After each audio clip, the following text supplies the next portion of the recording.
As a child, like many others, I was raised to believe that cartoon is something vulgar and useless, a thing that is apt to do nothing else but waste my time.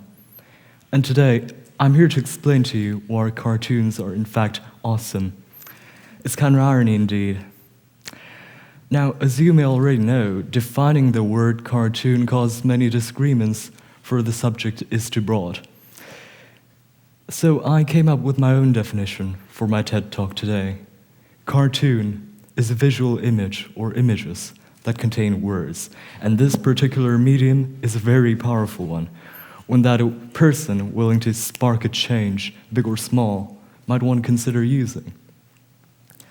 Personally, I had two interesting experiences that made me a believer in the power of cartoons.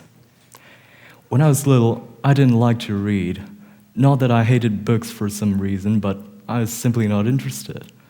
I wasn't until I found that set of comic books when I was a third grader in the obscure corner of my elementary school library, which I so relentlessly read for almost the entire year. The set consisted of more or less 40 comic books, all about Greek mythology. Those books told me about the distant beliefs, mighty gods and their human-like nature, their quarrels and their affairs, and breathtaking tale took my heart. And for the first time in my life, I read, and read. Now, the librarian of my elementary school library obviously didn't like the kid who always read books full of cartoons instead of one of those real books. She obviously didn't know what Alice said in that famous tale told by Lewis Carroll. But it didn't matter. Her look full of contempt couldn't stop me from reading those. And by the end of the year, not only was I an expert of Greek mythology among my peers, but also an avid reader. I developed my love of books even toward those that had pictures, which helped me a lot to grow intellectually until today.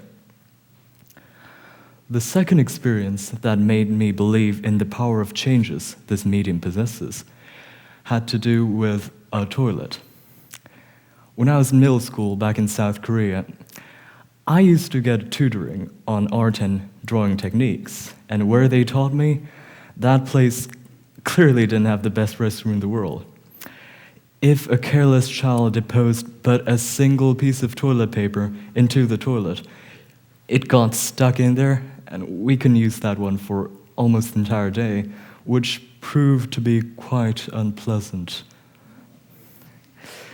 Now, the constant occurrence of these disasters, obviously, forced the authorities to put up a sign stating, "Please don't put the toilet paper into the toilet." But the majority of the students simply ignore this sign. I know it because I did.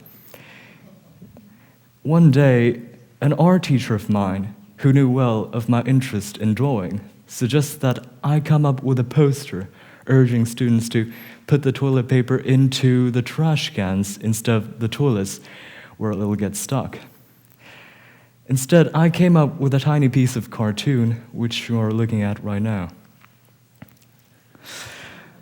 The authorities put up this cartoon on the restroom doors reluctantly. And in surprise, it proved to be quite effective. And though not entirely, the massive toilet destruction incidents came to a halt.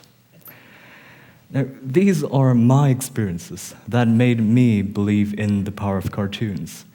Power of cartoons comes from the fact that it's easy to understand. It has more images and fewer words, so it's more likely to stick to your memory and give you impressions. According to my experiences, repeating the same words again and again and again is many times less effective than a single piece of cartoon. Cartoons, especially good cartoons, can cause changes and innovations effectively in a short period of time. Cartoons gave me the knowledge of Greek mythology, taught me the fascination of book reading, and transform the restroom I was forced to use into a less terrible place, though I know it's still a terrible place. And I do believe it has a lot more in store for this world and for us. Thank you.